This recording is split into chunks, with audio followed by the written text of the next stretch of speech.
Dialysis ইউনিটে ওরা অবাক হয়ে গেল, বললো মৌসুমী তুমি এতদিন যে ডায়ালিসিস না যে নোটটা থাকে লেখা সেটা লিখেছে মহার Brahma is very good student. Good morning everyone, Mousumi লাইফস্টাইলে আরো একটি ব্লগে তোমাদের স্বাগত। আর হ্যাঁ, আজকে অনেক দিন পরে আবার বাড়ি থেকে ব্লগ শুরু করলাম।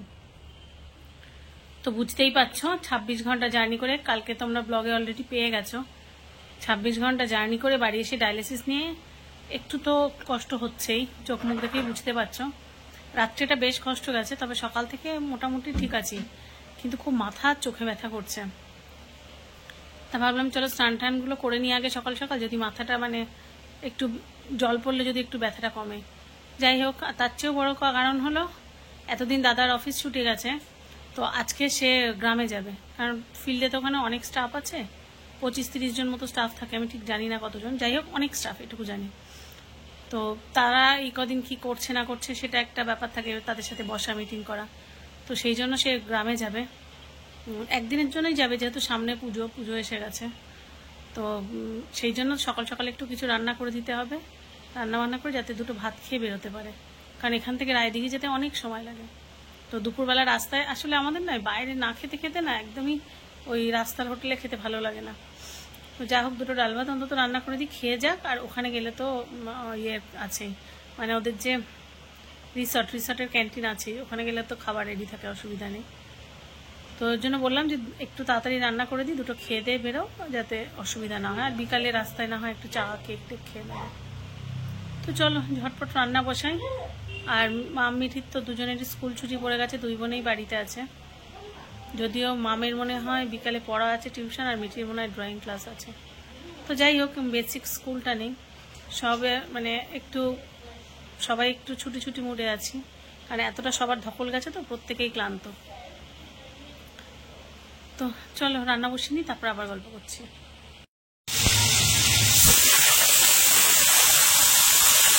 তো মাছ ভাজতে বসিয়ে দিয়েছি, ছোট ছোট মাছ, ওই চারাপোনাও আছে একটা, আর এগুলোই ছোটই কাতলা, একদমই ছোট কাতলা। আর এদিকে ভাতের চাল ধোয়া আছে, আর ওদিকে তো গ্যাসে ডাল করলাম, প্রেসারে করলাম আজকে, সময় নেই, তাড়াতাড়ি করে একদিকে ভাত আর একদিকে মাছের ঝোলটুকু বাকি আছে, এটা করে ফেলি, খেয়ে বেরোবে। এবার ডালের মধ্যে না একসাথে আলু টালু দিয়ে দিয়েছি, কারণ উপায় নেই, আজকে হাতে সময় খুবই কম, কারণ এক্ষুনি বেরোবে, অনেকটা সময় লাগে যেতে। তো এই দেখো ডাল হয়ে গেছে একবার, এটা কিন্তু পুরো প্রেসারে বানানো, জানো তো। এই দেখো ভেতরে আলু দিয়ে দিয়েছি, যাতে অন্য কিছু করতে না হয় সঙ্গে, কারণ আমার এখন সময় নেই। আর এই যে পোস্ত দিয়ে প্লেন মাছ, আর কিচ্ছু না, এটুকুই রান্না করেছি। এক তো ক্লান্তি, আমার ইচ্ছা করছে না রান্না করতে, আর দুই সময় নেই, মানে অনেকটা সময় লাগবে, ওর যেতে প্রায় 4 ঘন্টা 4.5 ঘন্টা। অতএব আমি চাই দিনের আলো থাকতে থাকতে অন্তত গিয়ে গেস্ট হাউসে উঠে যাক, সেই জন্য। ঢুকেছে, টাটা।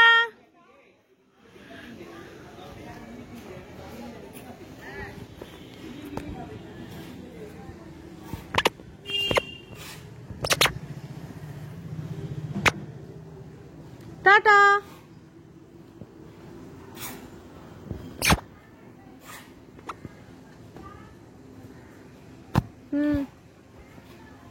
ও বাপি তো বেরিয়ে গেছে, দেখো আরেকজন কোথায় গেছিল, লোকাচ্ছিস কেন? অনেক গলি গোপাল কাকুদের যেখানে পুকুর আছে না, হ্যাঁ ওখানে প্যান্ডেল হচ্ছে। দেখতে গেছিলিস? সাহস বেড়ে গেছে, প্যান্ডেল দেখতে গেছিল। কি এনেছো একটু দেখাও, কি এনেছো কয়টা দেখি দেখি, দাও দাও। আচ্ছা আমি চুইংগাম খাই, আমার জন্য চুইংগাম, মায়ের জন্য কি আমি একটু দেখি। পালস, যা ফেলেই দিল, কোথায় পড়ে গেল, যা। আর নিজের জন্য আর টাকা নেই, যা 10 টাকা নিয়ে গেছিল, হ্যাঁ নিয়ে ঘুরে এলো। আর তারপর এই দিক থেকে যে গলিটা আছে না, একটা বড় রাস্তা আছে, ওখানে আমি যাইনি, শুধু যে গলিটা দিয়ে বড় রাস্তা যায় ওখানটা গেছিলাম, ওখানে সামনে বড় রাস্তার সামনে একটা প্যান্ডেল হচ্ছে। হ্যাঁ গোপাল কাকুদের বাড়ির ওখানে দেখেছি, ওখানেও হচ্ছে, আবার যে বড় রাস্তাটা আছে না ওর পাশের গলিটা দিয়ে ওখানেও হচ্ছে, বুঝেছো? হ্যাঁ তার তারপরে তার পাশে একটা গলি আছে না, মানে এই রাস্তাটা এই দিকে যাচ্ছে আর এদিকে যাচ্ছে। এইদিকে হচ্ছে গোপাল পুকুরের ওখানটা যাচ্ছে, আর এইদিকে যে বড় রাস্তা যাচ্ছে ওই গলিটার বড় রাস্তার সামনে হচ্ছে। দেখে ফেলেছো? এবার কাজ কি, স্নান করে ফেলো। যাও চান করে নাও, আমারও হয়ে গেছে, বাপি তো চান করে বেরিয়েও গেছে, মায়েরও হয়ে গেছে, তোমার একারই বাকি। আমি প্রথমে ভেবেছিলাম একটা 10 টাকার টিপস কিনবো অথবা 5 কিনবো, কিন্তু আমি ভাবলাম যদি একটাই কিনি তাহলে 4 টাকাই থাকবে না, আর সবাই ঠিক করে একটা টিপসও খাওয়া হবে না, তাই আমি 5 টাকার একটা লিটিল হার্ট, তারপর 1 টাকা 3 টাকা দিয়ে 3টে হ্যাপিডেন্ট, আর পালস তো তোকে একটা খারাপ দিয়েছে, দেখ আরেকটা পড়ে গেল, ঠিক করে তুলে দিচ্ছি। এই যে এইটা ভালো দিয়েছে। হ্যাঁ, আর 1 টাকা একটা দিয়ে 2টো পালস, টোটাল 10 টাকা জমা হয়ে গেল। জানে যাই আমরা এটলি আসতেছিলাম কিন্তু পাইনি। পাওনি? কি করা যায়? 3টে দোকান খুলেছি ক্লাসের জন্য। মিরি বড় হয়ে গেছে, হ্যাঁ যাবে চানটা করে না। মিঠির আজকে রেজাল্ট বেরিয়েছে, বলো যে সব এ আর এ প্লাস পেয়েছো। রেজাল্ট বেরিয়েছে, আমি সবটাতে এ আর এ প্লাস। আর ম্যাম কি লিখেছে রেজাল্টে?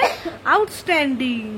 হ্যাঁ, আর আমার যে নোটটা থাকে লেখা, সেটা লিখেছে মহার Brahma is very good student who attends the class silently and she never behaves bad. এটা লেখা ছিল। আর এই যে কলির হাতের তলায় কি, ওটা একটু দেখি, না, দেখি দেখে নিয়েছি। এবার চানে, হ্যাঁ ওকে বাই বাই। বাই। বিকালে চলে এসেছি রান্নাঘরে, আর দুধ জল দিতে এসে ঘুম থেকে উঠলাম, উঠে দুধ জল দিতে এসেছি। মিঠি দুধ খাবে, আমরা চা খাবো। এসে দেখি গ্যাস শেষ। কি করব বলো, এখন ইন্ডাকশনটাও কদিন ধরে খারাপ হয়ে রয়েছে, ইন্ডাকশনটাও যে করবো উপায় নেই। হঠাৎ করে বাড়িতে এসে যে গ্যাস শেষ হয়ে যাবে, শেষ হবে বুঝতে পারছিলাম, কিন্তু মাথায় নেই যে এত তাড়াতাড়ি শেষ হয়ে যাবে। এদিকে সামনে পুজো, তোমাদের দাদা অফিসে রয়েছে, অফিসে না সরি ফিল্ডে গেছে, রাস্তায় আছে এখনো। তো ফোন করে বললাম যে রাস্তায় থাকা অবস্থাতেই মানে গ্যাসটা বুক করে দাও, কিন্তু সে আসতেও তো 2-1 দিন লাগবে। কি করবো, দাঁড়াও দেখাই। রাইস কুকারে দুধ জল দিতে বসিয়েছি। ইন্ডাকশন থাকলে সুবিধা হয়, রাইস কুকারটা না খুব অসুবিধা হয়। আছে আর একটা ইন্ডাকশন, কিন্তু সেটা নিরামিষ ইন্ডাকশন গোপালের, সেখানে হয়তো নিরামিষ কিছু করা যাবে, কিন্তু রোজের রান্না করা যাবে না। রাত্রে কি করব জানি না। তো বিকালবেলা মা আর আমি বসে আছি চায়ের কাপ হাতে নিয়ে, আর তোমাদের তো দেখালাম যে আমার ইন্ডাকশনের ইয়ে শেষ হয়ে গেছে, সরি ইন্ডাকশন না, গ্যাস শেষ হয়ে গেছে, ইন্ডাকশনও খারাপ। রাইস কুকারে করে চা করলাম, ভাবো ট্যালেন্ট, রাইস কুকারে দুধ জল দেওয়া, চা করা। কি করব, উপায় নেই, খেতে তো হবে। রাত্রেবেলা কি করব জানি না, গ্যাস নেই, ইন্ডাকশন নেই, কোনো কিছুই নেই। বল, মাম বলছে উপোস থাকবে, খাবে না, কিন্তু মাম সব মেনে নেবে, কিন্তু মিঠি কি আইডিয়া মেনে নেওয়ার কোনো বুদ্ধি আছে?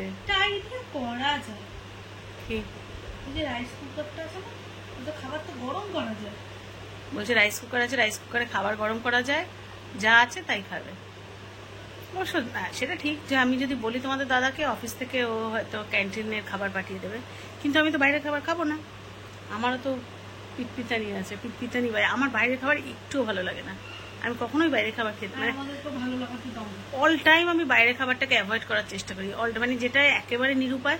এই যে ফেরার দিন দেখলে সবাই খাচ্ছিল, আমি কিন্তু বাইরে ভাত খাইনি, আমার একদম সহ্যই হয় না। আমি সকালবেলা ওই ভেজ স্যান্ডউইচ খেলাম, দুপুরবেলা 2খানা মোমো খেলাম, ব্যাস হয়ে গেল, তবুও আমি ভাত খাইনি। আমার বাইরের ওই তেল মশলা দেখলেই আমার গা পাক দেয়। আমি ভাবি না খেয়ে থাকবো, সেও ভালো।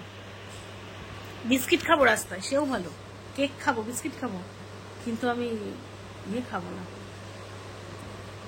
তো চলো চাটা খেয়ে নি, চাটা ঠান্ডা হয়ে যাবে। আর ভালো লাগছে না ব্লগ করতে, জানো ঘুম পাচ্ছে শুধু। ক্লান্তিটা অনেকটাই কমে গেছে, কিন্তু শুধু ঘুম পাচ্ছে। মনে হচ্ছে এবার শুধু ঘুমাই, ঘুমিয়ে যে স্ট্রেসটুকু আছে স্ট্রেসটুকু রিলিফ হয়ে গেলে সব ঠিক আছে। বোনকে তো আমি আঁকার ক্লাসে দিয়ে এসেছিলাম তখন, এখন যাচ্ছি আনতে। আজকে তো বাপি বাড়ি নেই, বাপি গ্রামে গেছে অফিসের কাজে, সেটা দেখেইছো। আর আমার সব টিউশন এখন ছুটি পড়ে গেছে, পুজো যেহেতু চলে এসছে সব টিউশনে ছুটি পড়ে গেছে। পুজো অবধি এখন ছুটি টানা, অনেকদিন লক্ষ্মী পুজো অবধি ছুটি আছে সব।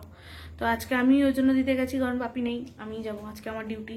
এখন যাই, মিঠিকে নিয়ে আসি, তারপর আবার কথা। তো রাতের বেলায় শুতে চলে এসেছি। রাত্রেবেলা কি করলাম জানো, বললাম না গ্যাস শেষ হয়ে গেছে, আর কি করব, ডাল ছিল। দুপুরে তো তোমাদের দেখালাম মাছের ঝোল করেছিলাম একবেলার মতো 4 জনের, তো 4 জন খেয়েছিলাম।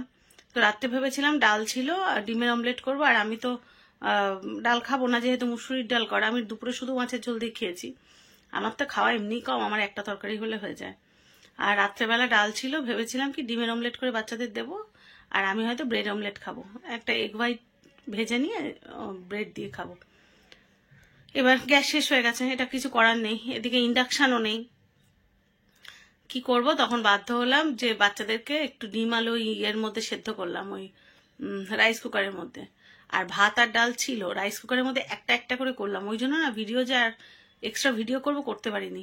মানে প্রথমে একটু ডাল গরম করলাম, তারপর ওর মধ্যে ভাত ছিল ভাতটা গরম করলাম, তারপর ওর মধ্যে একটু ডিম আলু সেদ্ধ করলাম। তো ওই ডাল আর ডিম আলু সেদ্ধ দিয়ে বাচ্চাদের খাওয়ালাম। আর আমি কি করলাম, ওই যে ডিম আলু যখন সেদ্ধ করলাম একসাথে করলাম, ওই ইয়ে ছিল ব্রেড ছিল, আমি সেদ্ধ ডিম, সেদ্ধ আলু, একটু টমেটো, একটু কি বলে পেঁয়াজ, একটু শসা, এগুলো কুচিয়ে আমি একটুখানি সুন্দর করে স্যান্ডউইচ বানিয়ে নিলাম, হয়ে গেল রাত্রে খাওয়া। আর আমার জন্য রাত্রে তো এক টুকরো মানে ইয়েই যথেষ্ট, একটা স্যান্ডউইচই যথেষ্ট। তো হয়ে গেছে রাত্রে খাওয়াটা। যাই হোক, মানে ইয়ে হলেও গ্যাস না থাকলেও ঠিকঠাক হয়েছে, অসুবিধা হয়নি। কালকেরটা টেনশন আছে কি হয়, যাই হোক কিছু একটা তো ব্যবস্থা করতেই হবে, বাচ্চাদের নিয়ে যখন একা আছি দায়িত্ব তো আমার অবশ্যই। যাই হোক, তো ভাবলাম শোয়ার আগে তোমাদের কিছু প্রশ্নের উত্তর দিই। অনেকেই অনেক কিছু বলছিলে, জানতে চেয়েছো যে আমি অসুস্থ হয়ে গেছি ফিরে এসে। তো অ্যাকচুয়ালি কিন্তু আমি ফিরে এসে অসুস্থ হয়েছি, ঘুরতে গিয়ে অসুস্থ হয়েছি, এটা একদমই নয়। ওই 26-27 ঘন্টা জার্নি করার পর তোমরা বুঝতেই পারছো, সকাল 9টায় আমি মানে গাড়িতে উঠেছি, সেখান থেকে সারাদিন ট্রিপ করেছি, তারপর রাত্রেবেলা ট্রেনে, সেই ট্রেন লেট, 9:30টার সময় শিয়ালদায় নেমেছি, তারপরে নাবার পরে ওই ট্যাক্সির মধ্যে, কালকে না সরি পরশুদিন আসার সময় তোমার ইয়ে পাইনি না, ক্যাব পাইনি, তো বাধ্য হয়েছি। আর শিয়ালদায় না সহজে এসি ট্যাক্সিও পাওয়া যায় না, খুব মুশকিল হয়। আমরা এর আগেও একবার করেছিলাম, এসি ট্যাক্সি বুক করলে পাওয়া যায় না, খুব রেয়ার, ওই যাত্রী সাথীতে। আর ওই ইয়েতে যদি এসি বুক করতে অনেকক্ষণ দাঁড়াতে হয়। এবার ভাবলাম ওই রোদ্রে দাঁড়িয়ে থাকার থেকে যেটা পাচ্ছি যাত্রী সাথীতে চলে যাই, কিন্তু যে এত ভুল করেছি যে ওই রোদ্রে গরমে পুরো হাঁপিয়ে মানে পুরো ভেপসে গেছি আমরা। তারপরে বাড়ি এসে রান্না করেছি, তারপরে গিয়েছি ডায়ালিসিস নিতে। বলো তো একটা সুস্থ মানুষও এতটা মানে ধকল নিতে পারে? আমি কিন্তু নিয়েছি। বাড়ি এসে আলু উচ্ছে ভেজেছি, তারপরে মাছের ঝোল ভাত রান্না করেছি, এরপরে আর কি করব? এই একটা সুস্থ মানুষও মনে হয় এতটা ধকল নিতে পারে না।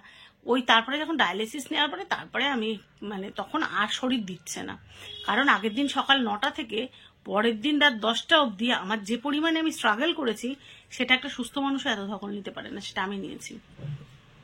তারপরে এখন কিন্তু ঠিক হয়ে গেছি। রাত্রিটা আমার খুব কষ্ট হয়েছে, সকালবেলাটাও বেশ খারাপ লাগছিল, তারপরে দুপুরে ঘুমানোর পর থেকে মোটামুটি আস্তে আস্তে আস্তে আস্তে এখন একদম ফ্রেশ লাগছে, সেটা তোমরা আমার চোখ মুখ দেখলেও বুঝতে পারবে।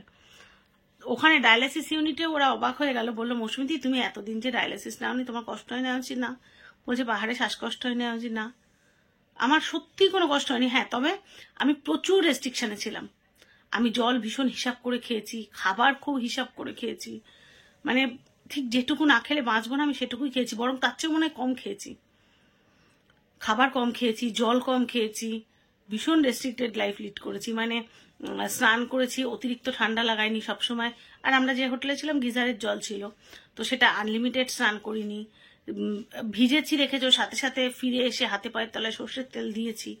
মানে যতটা নিজেকে প্রোটেক্ট করা যায় আমি ততটাই প্রোটেক্ট করেছি। তো তারপরে আর কি করব বলো, এর থেকে বেশি তো প্রোটেকশন নেওয়ার ক্ষমতা নেই বলো। তো যাই হোক, ওটা একটা সাময়িক ধকল ছিল, সাময়িক কষ্ট ছিল, সেটা ওভারকাম করে গেছি, আমি ঠিক আছি। ডায়ালিসিসটা নিতে শেষের দিকে একটু কষ্ট হয়েছে আসলে, একটু গেন, ও হ্যাঁ অনেকে জানতে চেয়েছিলে গেন কতটা হয়েছে। 4.5 গেন হয়েছিল, কিন্তু 6 দিনের মাথায় 4.5 গেন এমন কিছুই না। অনেকের নর্মালি 2 দিন 3 দিনেও এই গেনটা হয়। 6 দিন ধরে ডায়ালিসিস না নিয়ে, এবং 6 দিন নয় মানে 6.5 দিন বাদে ডায়ালিসিস নিয়েছি, 6.5 দিন, সেখানে 4.5 গেনটা কিচ্ছু না। সেটা একদিনে তাও 4 লিটার বের করে দিয়েছি, আর 500 গ্রাম তো ওটা আগামী দিনে বের করে দেবো, অসুবিধা হবে না। তো সেই জন্য আমি টেনশন করছি না। অতটা জল একদিনে বের করা, যেখানে আমার 2.3 এরকম বের করা হয়, সেখানে ডাবল জল বের করা, তো সেটা স্বাভাবিক শরীরের উপরে একটা ধকল চাই। তো যাই হোক, এই আপডেটটুকু তোমাদের দেওয়া ছিল যে তোমরা টেনশন করো না, আমি ঠিক আছি। ডায়ালিসিসটা নিয়ে একটু ক্লান্ত হয়েছিলাম, কারণ অতটার পরে আমি যা যা করেছি ফিরে এসে কোনো সুস্থ মানুষও পারবে না। আমি যথেষ্ট স্ট্রং, আমি মানসিকভাবে স্ট্রং, আমি শারীরিকভাবেও স্ট্রং। যখন খুব শরীর খারাপ লাগে তোমরাই দেখো আমি উল্টে শুয়ে থাকি, আবার যেই শরীরে বল পাই আমাকে কেউ শুয়ে রাখতে পারবে না। আমি হালকা বল পেলে উঠে দাঁড়িয়ে থাকি। হসপিটাল ছাড়ছিল না জানো, তোমরা শুনলে ভয় পাবে, আমার প্রচন্ড সাহস। হসপিটাল ছাড়ছিল না, বলেছে যে 200-র উপরে প্রেশার উঠে গেছে, আমরা ছাড়বো না। আর আমি জানি আমার যদি কোনোভাবে আটকে রেখে দেয় তাহলে তোরা ভর্তি নেবেই, কারণ আমার শরীরটা এতটাই খারাপ লাগছে। আর এক রাত ভর্তি মানেই আমার গল্প শেষ, কারণ সম্ভব না, এত চিকিৎসা করেও সম্ভব না। আমি রাত্রে গিয়ে হয়তো বাড়িতে কষ্ট পাবো, কিন্তু একটা রাত্রে আমি নিজেকে ঠিক সেট করে নেবো, করেও নিয়েছি। তাই কষ্ট হয়েছে, আর একটা বেলা এক্সট্রা লাগলো আমার সুস্থ হতে, কিন্তু আমি ঠিক হয়ে গেছি। তো আমি মানসিকভাবে প্রচন্ড স্ট্রং, তোমরা টেনশন করো না, আমি ঠিক আছি, ভালো আছি। তো চলো আজকের ব্লগটা এখানেই শেষ করি। সবাই যে যেখানে আছো ভালো থেকো, সুস্থ থেকো। আর যদি নতুন কোনো বন্ধু আমার চ্যানেল ভিজিট করে থাকো, প্লিজ চ্যানেলটা সাবস্ক্রাইব করে পাশে থেকো। আর যদি ব্লগটা একটু ভালো লেগে থাকে লাইক কমেন্ট শেয়ার করে পাশে থেকো। দেখা হচ্ছে নতুন ব্লগে, ততক্ষণের জন্য সবাইকে টাটা।